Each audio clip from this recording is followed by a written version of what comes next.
सवा लाख से एक लड़ाऊं पोह दियां रातां। लेखक सुरिंदर सिंह खालसा। आवाज़ गुरजंट सिंह रूपोवाली। वाहिगुरू जी का खालसा वाहिगुरू जी की फतेह। 7 पोह 1761 बिक्रमी 21 ਦਸੰਬਰ 1704 ਈਸਵੀ ਦੀ ਸ਼ਾਮ ਨੂੰ ਕਲਗੀਧਰ ਪਾਤਸ਼ਾਹ ਜੀ ਇੱਕ ਬਾਗ ਵਿੱਚ ਲੇਟੇ ਹੋਏ ਸਨ।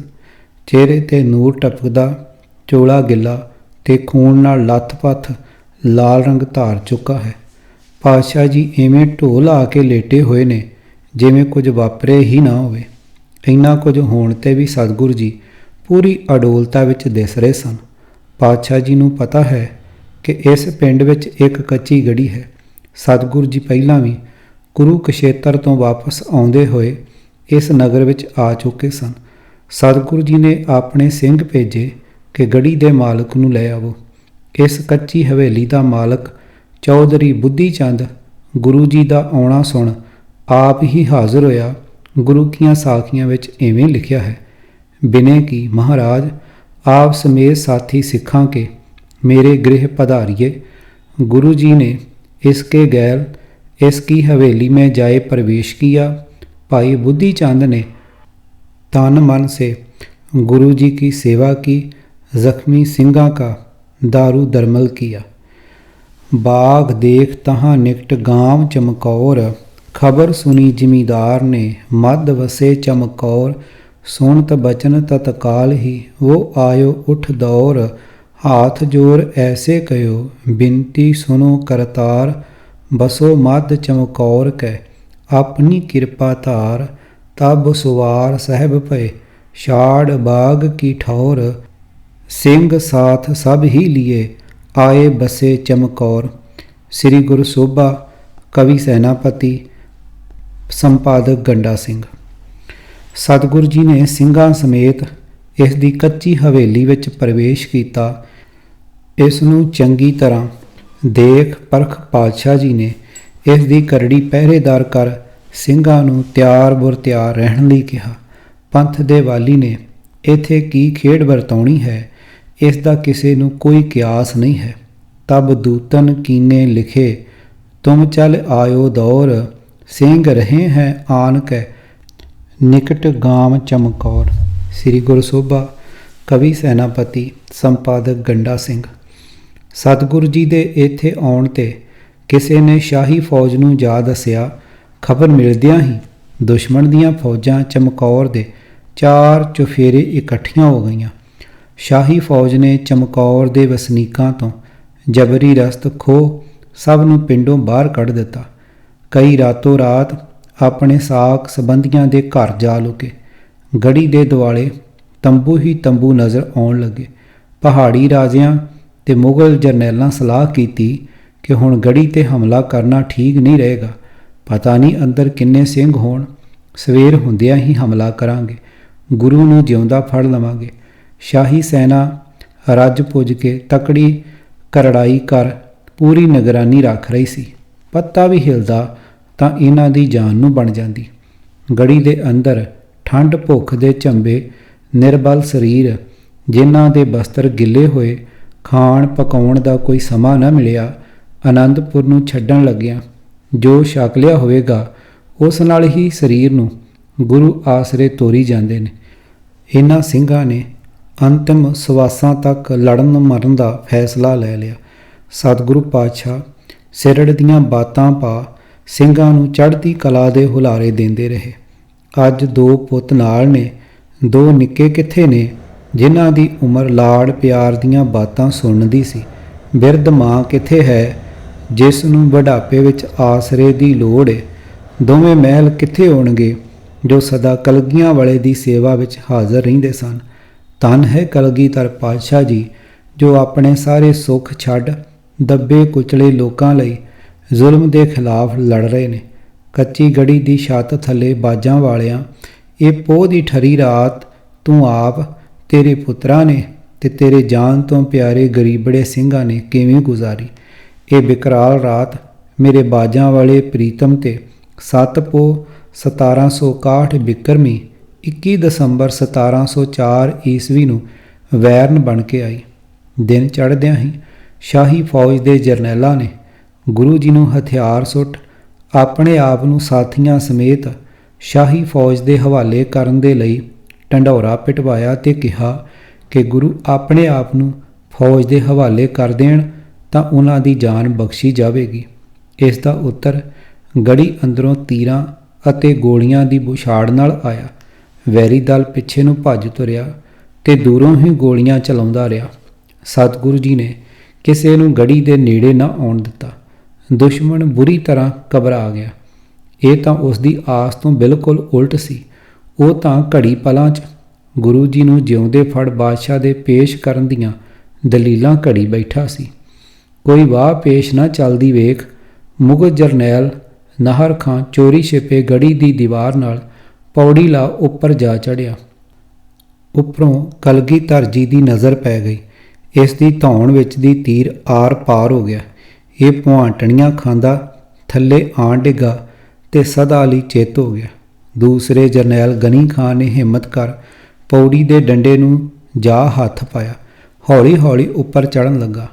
ਜਦ ਇਹਨੇ ਅਖੀਰਲੇ ਡੰਡੇ ਨੂੰ ਹੱਥ ਪਾ ਸਿਰ ਗੜੀ ਦੀ ਕੰਧ ਤੋਂ ਉੱਚਾ ਕੀਤਾ ਤਾਂ ਜਰਨੈਲਾਂ ਦੇ ਜਰਨੈਲ ਦਸਮ ਪਿਤਾ ਜੀ ਨੇ ਇਹਦੇ ਸਿਰ ਤੇ ਗੁਰਜ ਮਾਰ ਇਸ ਦੀ ਮਿੱਝ ਕੱਢ ਦਿੱਤੀ।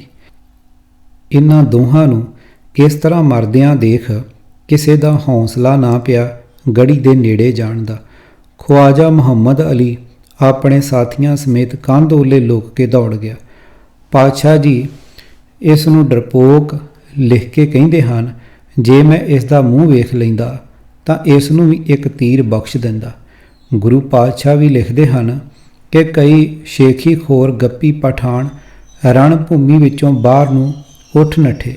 ਪੂਰੀ ਤਰ੍ਹਾਂ ਕੁਰਲਾਹਟ ਮੱਚੀ ਹੋਈ ਸੀ। ਮਖੀਲ ਦੀਆਂ ਅੱਖੀਆਂ ਵੈਰੀ ਕਾਲੇ ਕੱਪੜਿਆਂ ਵਿੱਚ ਘੁੰਮ ਰਿਹਾ ਸੀ। ਸਤਿਗੁਰੂ ਜੀ ਜ਼ਫਰਨਾਮਾ ਵਿੱਚ ਵੈਰੀ ਦੀ ਗਿਣਤੀ 10 ਲੱਖ ਤੇ ਸਿੰਘਾਂ ਦੀ ਗਿਣਤੀ 40 ਦੱਸਦੇ ਹਨ। ਕਿਹੋ ਜਿਹਾ ਅਨੋਖਾ ਯੁੱਧ ਹੋ ਰਿਹਾ ਸੀ। ਇੱਕ ਪਾਸੇ ਤਾਂ 10 ਲੱਖ, ਦੂਜੇ ਪਾਸੇ ਕਈ ਦਿਨਾਂ ਦੇ ਭੁੱਖੇ 40। ਅੱਜ ਤੱਕ ਦੁਨੀਆ ਦੇ ਇਤਿਹਾਸ ਵਿੱਚ ਇਸ ਤਰ੍ਹਾਂ ਨਹੀਂ ਹੋਇਆ। ਇਸੇ ਤਰ੍ਹਾਂ ਜੰਗ ਹੁੰਦੀ ਨੂੰ ਦਿਨ ਢਲ ਗਿਆ। ਦੁਸ਼ਮਣ ਨੇ ਵੱਡਾ ਤੇ ਸਾਂਝਾ ਹਮਲਾ ਕਰ ਗੜੀ ਦਾ ਦਰਵਾਜ਼ਾ ਭੰਨਣ ਲਈ ਹੱਲਾ ਬੋਲਿਆ। ਅੰਦਰੋਂ ਗੋਲੀ ਸਿੱਕਾ ਮੁੱਕ ਚੁੱਕਾ ਸੀ। ਵੈਰੀ ਦਰਵਾਜ਼ਾ ਭੰਨ ਅੰਦਰ ਨਾ ਆ ਵੜੇ। ਸਿੰਘਾਂ ਕਲਗੀਧਰ ਤੋਂ ਆਗਿਆ ਲੈ ਬਾਹਰ ਮੈਦਾਨ ਵਿੱਚ ਜਾ ਵੈਰੀ ਦੇ ਬੁਰੀ ਤਰ੍ਹਾਂ ਆਹੂ ਲਾਹੇ। ਜਥਿਆਂ ਦੇ ਰੂਪ ਵਿੱਚ ਪਾਤਸ਼ਾਹ ਜੀ ਸਿੰਘਾਂ ਨੂੰ ਗੜੀ ਅੰਦਰੋਂ ਭੇਜਦੇ। ਸਿੰਘ 1.25 ਲੱਖ ਸੇ ਏਕ ਲੜਾਊ ਵਾਲੇ ਕਲਗੀਧਰ ਦੇ ਬੋਲ ਸੱਚ ਕਰ ਸ਼ਹੀਦੀ ਪ੍ਰਾਪਤ ਕਰ ਜਾਂਦੇ। ਮੈਦਾਨ ਵਿੱਚ ਹਾਹਾਕਾਰ ਮੱਚੀ ਹੋਈ ਸੀ। ਧੂੜ ਨਾਲ ਅਸਮਾਨ ਵੀ ਨਜ਼ਰ ਨਹੀਂ ਸੀ ਆਉਂਦਾ। ਅੱਧੇ ਤੋਂ ਵੱਧ ਸਿੰਘ ਸ਼ਹੀਦੀ ਪਾ ਗਏ। ਸਿੰਘਾਂ ਨੂੰ ਸ਼ਹੀਦ ਹੁੰਦਾ ਦੇਖ ਵੱਡੇ ਸਾਹਿਬਜ਼ਾਦੇ ਅਜੀਤ ਸਿੰਘ ਨੇ ਕਿਹਾ ਕਿ ਪਿਤਾ ਜੀ ਮੈਨੂੰ ਵੀ ਮੈਦਾਨੇ ਜੰਗ ਵਿੱਚ ਭੇਜੋ। ਗੜੀ ਵਿਚਲੇ ਸਿੰਘਾਂ ਨੇ ਵਾਰ-ਵਾਰ ਕਲਗੀਧਰ ਜੀ ਨੂੰ ਕਿਹਾ ਕਿ ਪਾਤਸ਼ਾਹ ਤੁਸੀਂ ਸਾਹਿਬਜ਼ਾਦਿਆਂ ਨੂੰ ਨਾਲ ਲੈ ਕੇ ਗੜੀ ਚੋਂ ਨਿਕਲ ਜਾਵੋ। ਪੰਥ ਦੇ ਵਾਲੀ ਨੇ ਕਿਹਾ ਤੁਸੀਂ ਸਾਰੇ ਮੇਰੇ ਸਾਹਿਬਜ਼ਾਦੇ ਹੋ। ਖਾਲਸਾ ਜੀ ਤੁਸੀਂ ਮੇਰੇ, ਮੈਂ ਤੁਹਾਡਾ ਹਾਂ। ਸਿੰਘਾਂ ਦੇ ਰੋਕਣ ਤੇ ਵੀ ਪਿਤਾ ਨੇ ਪੁੱਤ ਨੂੰ ਆਗਿਆ ਦੇ ਦਿੱਤੀ, ਇਹ ਜਾਣਦੇ ਹੋਏ ਵੀ ਕਿ ਇਸ ਦਾ ਨਤੀਜਾ ਮੌਤ ਤੋਂ ਸਿਵਾਏ ਕੁਝ ਹੋਰ ਨਹੀਂ ਹੋਣਾ। ਆਪਣੇ ਹੱਥੀਂ ਸ਼ਸਤਰ ਸਜਾ ਪਿਤਾ ਕਲਗੀਧਰ ਨੇ ਸਾਹਿਬਜ਼ਾਦੇ ਅਜੀਤ ਸਿੰਘ ਨੂੰ ਮੈਦਾਨੇ ਜੰਗ ਵਿੱਚ ਭੇਜਿਆ। ਗੜੀ ਦਾ ਵੱਡਾ ਦਰਵਾਜ਼ਾ ਹਰ ਜਥਾ ਬਾਹਰ ਜਾਣ ਤੇ ਖੁੱਲ੍ਹਦਾ ਤੇ ਬੰਦ ਹੋ ਜਾਂਦਾ। ਫਿਰ ਦਰਵਾਜ਼ਾ ਖੁੱਲ੍ਹਿਆ। ਸਾਹਿਬਜ਼ਾਦੇ ਨਾਲ 5 ਪਿਆਰਿਆਂ ਵਿੱਚੋਂ ਭਾਈ ਮੋਹਕਮ ਸਿੰਘ ਜੀ ਸਮੇਤ 7 ਸਿੰਘ ਹੋਰ ਗੜੀ ਤੋਂ ਬਾਹਰ ਨਿਕਲ ਵੈਰੀ ਵਿੱਚ ਧੱਸ ਗਏ। ਦੁਸ਼ਮਣ ਵਿੱਚ ਚੀਕ ਚਿਹਾੜਾ ਪੈ ਗਿਆ। ਸਾਹਿਬਜ਼ਾਦੇ ਨੇ ਇੰਨੇ ਤੇਜ਼ੀ ਨਾਲ ਵੈਰੀ ਛਾਂਗਿਆ ਕਿ ਸਾਰੇ ਅੱਲਾ ਅੱਲਾ ਪੁਕਾਰਨ ਲੱਗੇ। ਦੋਹਰਾ ਲੇਤ ਪਰੋਏ ਪਠਾਨ ਕੋ ਸਭ ਹਨ ਸਾਂਗ ਦਿਖਲਾਏ, ਦੇਖਤ ਹੀ ਸਭ ਕਰਤ ਹੈ ਅਰੇ ਖੁਦਾਏ ਖੁਦਾਏ। ਸ੍ਰੀ ਗੁਰੂ ਸੋਭਾ ਕਵੀ ਸੈਨਾਪਤੀ ਸੰਪਾਦਕ ਗੰਡਾ ਸਿੰਘ। ਆਖਰ 7 ਸਿੰਘ ਤੇ ਸਾਹਿਬਜ਼ਾਦਾ ਅਜੀਤ ਸਿੰਘ ਜੀ ਸ਼ਹੀਦੀ ਜਾਮ ਪੀ ਗਏ। ਪੁੱਤ ਦੀ ਸ਼ਹਾਦਤ ਦੇਖ ਕੇ ਬਾਜਾਂ ਵਾਲੇ ਪਿਤਾ ਨੇ ਜੈਕਾਰਾ ਬੋਲਿਆ ਤੇ ਵਾਹਿਗੁਰੂ ਦਾ ਧੰਨਵਾਦ ਕੀਤਾ ਕਿ ਤੇਰੀ ਵਸਤ ਤੈਨੂੰ ਸੌਂਪ ਦਿੱਤੀ ਹੈ। ਦੂਸਰੇ ਪੁੱਤ ਨੇ ਭਰਾ ਨੂੰ ਸ਼ਹੀਦ ਹੁੰਦਾ ਦੇਖਿਆ, ਜੋਸ਼ ਖਾਧਾ ਤੇ ਸ਼ਹੀਦੀ ਜਾਮ ਪੀਣ ਲਈ ਪਿਤਾ ਨੂੰ ਕਿਹਾ ਕਿ ਮੈਨੂੰ ਵੀ ਭਰਾ ਦੇ ਮਗਰ ਹੀ ਤੋਰ ਦਿਓ। भाई से बिछुड़ कर हमें जीना नहीं पाता, सोना नहीं, खाना नहीं, पीना नहीं पाता। गंजे शहीदां अल्लाह यार खां जोगी। भाई दया सिंह जी ने कहा, पातशाह जी, ਸਾਹਿਬਜ਼ਾਦੇ ਨੂੰ ਜੰਗ ਵਿੱਚ ਨਾ ਭੇਜੋ। ਇੱਕ ਸਾਹਮਣੇ ਸ਼ਹੀਦ ਹੋ ਗਿਆ, ਦੂਜੇ ਦੋ ਪਤਾ ਨਹੀਂ ਕਿੱਥੇ ਨੇ। ਤੇਰੇ ਕੋਲ ਤਾਂ ਬਾਜਾਂ ਵਾਲਿਆ ਇਹੋ ਕੁਝ ਹੈ। ਪੰਥ ਦੇ ਵਾਲੀ ਨੇ ਬਹੁਤ ਠਰਮੇ ਨਾਲ ਕਿਹਾ, ਭਾਈ ਦਇਆ ਸਿੰਘ, ਤੁਸੀਂ ਸਾਰੇ ਮੇਰੇ ਪੁੱਤ ਹੀ ਤਾਂ ਹੋ, ਸਾਰੇ ਖਾਲਸੇ ਮੇਰੇ ਹੀ ਪੁੱਤਰ ਧੀਆਂ ਨੇ। ਇਸ ਤਰ੍ਹਾਂ ਸਿੰਘਾਂ ਨੂੰ ਧੀਰਜ ਦੇ ਕੇ ਸਾਹਿਬਜ਼ਾਦਾ ਜੁਝਾਰ ਸਿੰਘ ਜੀ ਨੂੰ ਵੀ ਪਹਿਲੇ ਪੁੱਤਰ ਵਾਂਗ ਹੱਥੀਂ ਸ਼ਸਤਰ ਸਜਾ, ਨਾਲ ਭਾਈ ਹਿੰਮਤ ਸਿੰਘ ਜੀ, ਭਾਈ ਸਾਹਿਬ ਸਿੰਘ ਜੀ, 5 ਪਿਆਰਿਆਂ ਵਿੱਚੋਂ ਤੇ 3 ਹੋਰ ਸਿੰਘ ਨਾਲ ਤਿਆਰ ਕੀਤੇ। ਦਰਵਾਜ਼ਾ ਖੁੱਲ੍ਹਿਆ, ਮੈਦਾਨ ਫਿਰ ਭਖਿਆ। ਵੈਰੀ ਸਾਹਿਬਜ਼ਾਦੇ ਦੀ ਵੀਰਤਾ ਦੇਖ ਕੰਬ ਉੱਠਿਆ। ਦੁਸ਼ਮਣ ਹਾਏ ਹਾਏ ਕਰ ਚੀਖ ਪੁਕਾਰ ਕਰਨ ਲੱਗਾ। ਮੁਗਲ ਜਰਨੈਲਾਂ ਰੋਹ ਵਿੱਚ ਆਣ ਭਰਮੇ ਹੱਲੇ ਕਰ ਘੇਰਾ ਆਣ ਕੱਤਿਆ। ਕਲਗੀਧਰ ਪਾਤਸ਼ਾਹ ਜੀ ਨੇ ਤੀਰਾਂ ਦੀ ਬੌਛਾੜ ਨਾਲ ਘੇਰਾ ਕਈ ਵਾਰ ਤੋੜਿਆ। ਪਿਤਾ ਦੇ ਦੇਖਦਿਆਂ ਦੇਖਦਿਆਂ ਦੂਜਾ ਪੁੱਤਰ ਵੀ ਅੱਖਾਂ ਸਾਹਮਣੇ ਸ਼ਹੀਦ ਹੋ ਗਿਆ। ਗੜੀ ਦੀ ਮਮਟੀ ਵਿੱਚੋਂ ਫਿਰ ਜੈਕਾਰਾ ਗੂੰਜਿਆ। ਫਿਰ ਸ਼ੁਕਰ ਹੈ ਅਤੇ ਸਬਰ ਲਈ ਮਾਲਕ ਦਾ ਧੰਨਵਾਦ ਕੀਤਾ। ਸੂਰਜ ਵੀ ਮਿਟ ਗਿਆ। ਕਲਗੀਧਰ ਦਾ ਲਾਡਲਾ ਵੀ ਅੱਖਾਂ ਤੋਂ ਪਰੇ ਹੋ ਗਿਆ। ਅੱਲਾ ਯਾਰ ਖਾਂ ਜੋਗੀ ਨੇ ਕਿਹਾ, ਆਜ਼ਾਦ कराया बनी आदम के गले को, कटवा दिए बच्चे भी मुरीदों के भले को। ਸੂਰਜ ਮਿਟਦਿਆਂ ਹੀ ਸਰਦੀ ਦੀ ਰੁੱਤ ਹੋਣ ਕਾਰਨ ਹਨੇਰਾ ਹੋ ਗਿਆ। ਸ਼ਾਹੀ ਫੌਜਾਂ ਵੱਲੋਂ ਜੰਗ ਬੰਦ ਹੋ ਗਈ। ਮੁਗਲ ਜਰਨੈਲ ਸਵੇਰ ਨੂੰ ਹੱਲਾ ਕਰਨ ਦੀਆਂ ਸਕੀਮਾਂ ਲਾ ਅੰਦਾਜ਼ੇ ਲਾਉਂਦੇ ਨੇ ਕਿ ਅੰਦਰ ਕਿੰਨੇ ਕੁ ਸਿੰਘ ਬਾਕੀ ਹੋਣਗੇ। ਉਹਨਾਂ ਨੂੰ ਸਮਝ ਨਹੀਂ ਆਉਂਦੀ ਕਿ ਕੀ ਕੀਤਾ ਜਾਵੇ। ਕਦੇ ਸੋਚਦੇ, ਇਹ ਗੁਰੂ ਗੋਬਿੰਦ ਸਿੰਘ ਕਿਹੜੀ ਹਸਤੀ ਏ ਜੋ ਲੱਖਾਂ ਦੀ ਗਿਣਤੀ ਮੂਹਰੇ ਵੀ ਹਾਰ ਨਹੀਂ ਮੰਨਦੇ। ਅਜੇ ਤੱਕ ਵੈਰੀ ਦੇ ਹੱਥ ਪੱਲੇ ਕੁਝ ਨਹੀਂ ਸੀ ਪੈ ਰਿਹਾ। ਉਹਨਾਂ ਨੂੰ ਹਰ ਵਾਰ ਹਾਰ ਦਾ ਸਾਹਮਣਾ ਕਰਨਾ ਪਿਆ। ਗੜੀ ਦੇ ਦੁਆਲੇ ਪਹਿਰਾ ਹੋਰ ਵੀ ਸਖਤ ਕਰ ਦਿੱਤਾ। ਸਾਰੀ ਰਾਤ ਜਾ ਕੇ ਪਹਿਰਾ ਦੇਣਾ ਹੈ। ਸਿਪਾਹੀਆਂ ਨੂੰ ਹਦਾਇਤ ਕਰ ਦਿੱਤੀ। ਗੜੀ ਦੇ ਅੰਦਰ 5 ਤੋਂ 8 ਸਿੰਘ ਬਾਕੀ ਰਹਿ ਗਏ। ਰਹਿਰਾਸ ਦਾ ਪਾਠ ਹੋਇਆ। ਕਲਗੀਧਰ ਪੂਰੀ ਤਰ੍ਹਾਂ ਚੜ੍ਹਦੀ ਕਲਾ ਵਿੱਚ ਵਿਚਰ ਰਹੇ ਨੇ। ਉਹਨਾਂ ਦੇ ਚਿਹਰੇ 'ਤੇ ਗਮ ਜਾਂ ਉਦਾਸੀ ਦਾ ਕੋਈ ਚਿੰਨ੍ਹ ਨਹੀਂ ਹੈ। ਉਹ ਤਾਂ ਸਵੇਰ ਹੁੰਦਿਆਂ ਰਣ ਵਿੱਚ ਜੂਝਣਾ ਚਾਹੁੰਦੇ ਨੇ। ਸਿੰਘਾਂ ਨੇ ਕਿਹਾ ਕਿ ਨਹੀਂ ਪਾਤਸ਼ਾਹ ਜੀ, ਤੁਹਾਡੇ ਸਰੀਰ ਦੀ ਅਜੇ ਬਹੁਤ ਲੋੜ ਹੈ, ਤੁਸੀਂ ਗੜੀ ਨੂੰ ਛੱਡ ਜਾਵੋ। ਭਾਈ ਦਇਆ ਸਿੰਘ ਜੀ ਦੀ ਅਗਵਾਈ ਵਿੱਚ ਸਿੰਘਾਂ ਦੀਆਂ ਬੇਨਤੀਆਂ ਪਾਤਸ਼ਾਹ ਜੀ ਨੂੰ ਮੰਨਣੀਆਂ ਪਈਆਂ। ਉਹਨਾਂ ਕਿਹਾ, ਅਸੀਂ ਜਾਣ ਲੱਗੇ ਵੈਰੀ ਨੂੰ ਦੱਸ ਕੇ ਜਾਵਾਂਗੇ। ਸਾਰਿਆਂ ਨੇ ਸਲਾਹ ਪ੍ਰਵਾਨ ਕਰ ਲਈ। ਭਾਈ ਸੰਗਤ ਸਿੰਘ ਜੀ, ਜਿਸ ਦਾ ਚਿਹਰਾ ਕਲਗੀਧਰ ਜੀ ਨਾਲ ਮਿਲਦਾ ਸੀ, ਉਸ ਦੇ ਸੀਸ 'ਤੇ ਹੱਥੀਂ ਕਲਗੀ ਸਜਾ ਕੇ ਕਿਹਾ, ਜਿਉਂਦੇ ਜੀ ਵੈਰੀ ਦੇ ਹੱਥ ਨਹੀਂ ਆਉਣਾ। ਜਿਸ ਮਮਟੀ 'ਤੇ ਅਸੀਂ ਬੈਠੇ ਸੀ, ਉੱਥੇ ਬੈਠ ਸਾਡਾ ਇੱਥੇ ਹੋਣ ਦਾ ਭੁਲੇਖਾ ਪਾਈ ਰੱਖਣਾ। ਆਪਣਾ ਸਰੀਰਕ ਬਲ ਖਾਲਸਾ ਪੰਥ ਨੂੰ ਸੌਂਪ ਗੜੀ ਛੱਡਣ ਦੀ ਪੂਰੀ ਤਿਆਰੀ ਕਰ ਲਈ।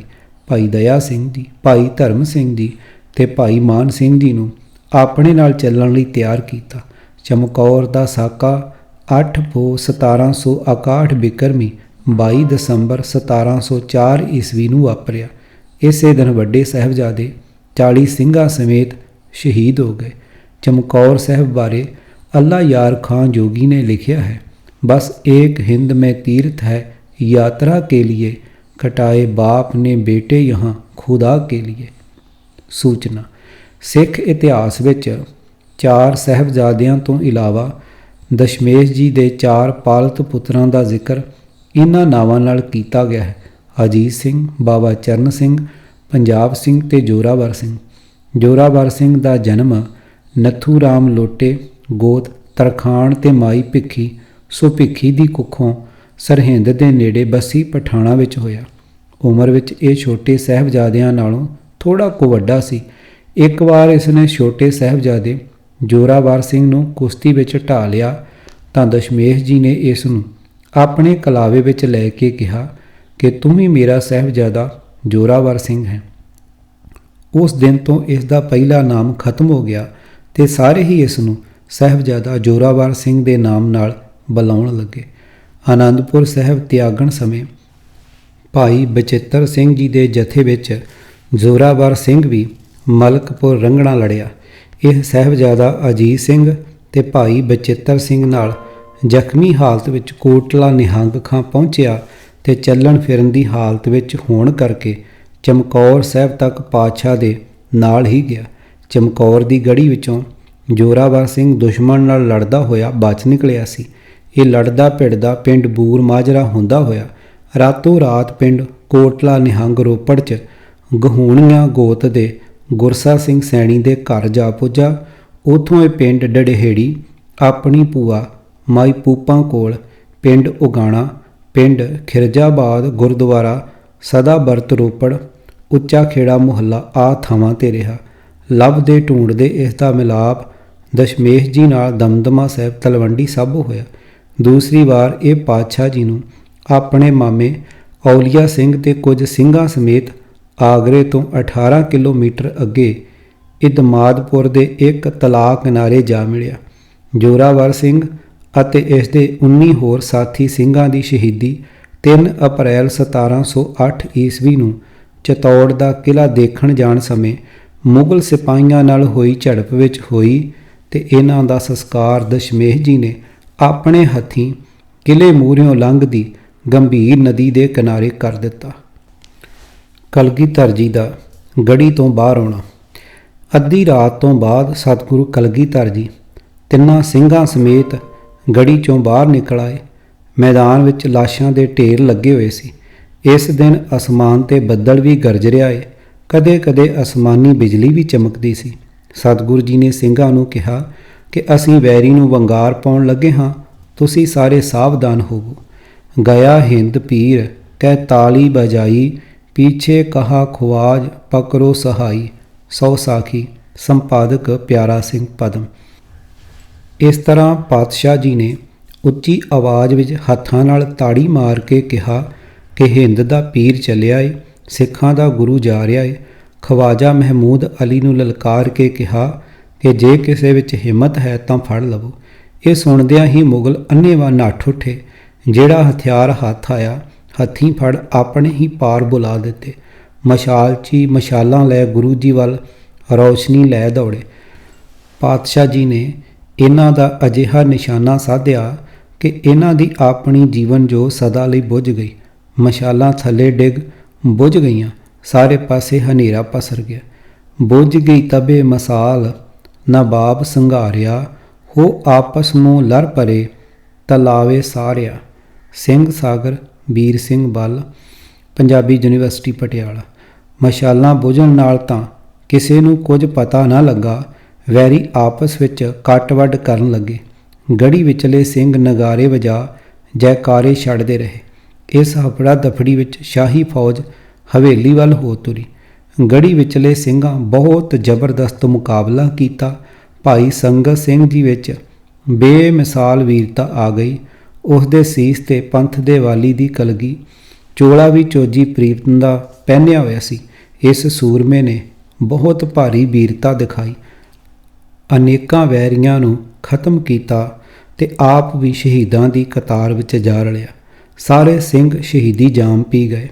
ਵੈਰੀ ਭਾਈ ਸੰਗਤ ਸਿੰਘ ਜੀ ਦਾ ਸੀਸ ਉਤਾਰ ਜਸ਼ਨ ਮਨਾਉਣ ਲੱਗਾ ਕਿ ਅਸੀਂ ਗੁਰੂ ਗੋਬਿੰਦ ਸਿੰਘ ਨੂੰ ਮਾਰ ਲਿਆ।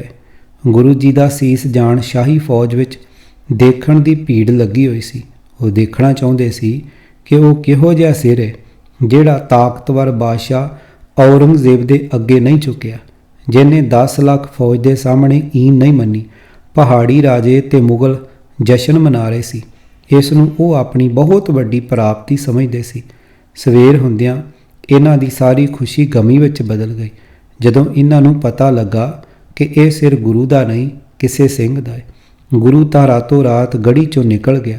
ਆਪਣੇ ਮਰੇ ਸਿਪਾਹੀ ਦੇਖ ਇਹਨਾਂ ਨੂੰ ਆਪਣੀ ਹਾਰ ਸਾਫ਼ ਨਜ਼ਰ ਆਈ। ਆਪਸ ਵਿੱਚ ਝੂਠੇ ਸੱਚੇ ਹੁੰਦਿਆਂ ਸ਼ਾਹੀ ਫੌਜ ਵਾਪਸ ਹੋ ਤੁਰੀ। ਗਿਣਤੀ ਦੇ ਸਿਪਾਹੀ ਗਏ ਜੋ ਆਪਣੇ ਮੁਰਦਿਆਂ ਨੂੰ ਵੱਡੇ ਵੱਡੇ ਟੋਹੇ ਕੱਢ ਦਫਨਾਉਣ ਲੱਗੇ। ਵਜ਼ੀਰ ਖਾਂ ਨੂੰ ਚੈਨ ਨਾ ਆਈ। ਉਸ ਨੇ ਕਈ ਫੌਜੀ ਦਸਤੇ ਪਿੰਡਾਂ ਵਿੱਚ ਮਾਛੀਵਾੜੇ ਵੱਲ ਗੁਰੂ ਜੀ ਨੂੰ ਲੱਭਣ ਲਈ ਭੇਜੇ ਤੇ ਢੰਡੋਰਾ ਪਟਵਾਇਆ ਕਿ ਜਿਹੜਾ ਵੀ ਗੁਰੂ ਨੂੰ ਤੇ ਉਸ ਦੇ ਸਿੱਖਾਂ ਨੂੰ ਪਨਾਹ ਦੇਵੇਗਾ ਜਾਂ ਚਮਕੌਰ ਵਿੱਚ ਮਾਰੇ ਸਿੰਘਾਂ ਦੀਆਂ ਲਾਸ਼ਾਂ ਦਾ ਸੰਸਕਾਰ ਕਰੇਗਾ, ਉਸ ਨੂੰ ਸਰਕਾਰ ਦਾ ਬਾਗੀ ਜਾਣ ਸਮੇਤ ਪਰਿਵਾਰ ਕੋਹਲੂ ਵਿੱਚ ਪੀੜਿਆ ਜਾਵੇਗਾ। ਸਤਿਗੁਰੂ ਗੁਰੂ ਗੋਬਿੰਦ ਸਿੰਘ ਜੀ ਮਹਾਰਾਜ ਗੜੀ ਵਿੱਚੋਂ ਨਿਕਲਦਿਆਂ ਹੀ ਨੱਠ ਭੱਜ ਵਿੱਚ ਤਿੰਨਾਂ ਸਿੰਘਾਂ ਨਾਲੋਂ ਅਲੱਗ ਹੋ ਗਏ।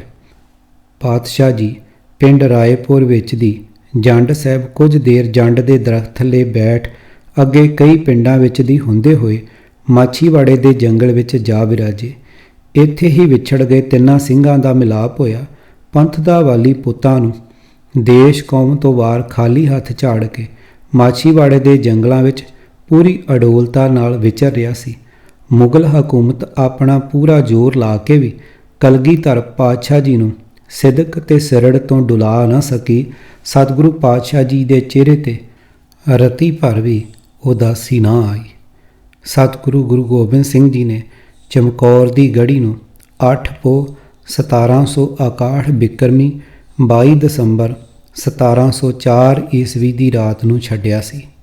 ਕਿਤਾਬ ਪੋਹ ਦੀਆਂ ਰਾਤਾਂ, ਲੇਖਕ ਭਾਈ ਸੁਰਿੰਦਰ ਸਿੰਘ ਖਾਲਸਾ, ਆਵਾਜ਼ ਗੁਰਜੰਟ ਸਿੰਘ ਰੂਪੋਵਾਲੀ। ਵਾਹਿਗੁਰੂ ਜੀ ਕਾ ਖਾਲਸਾ, ਵਾਹਿਗੁਰੂ ਜੀ ਕੀ ਫਤਿਹ।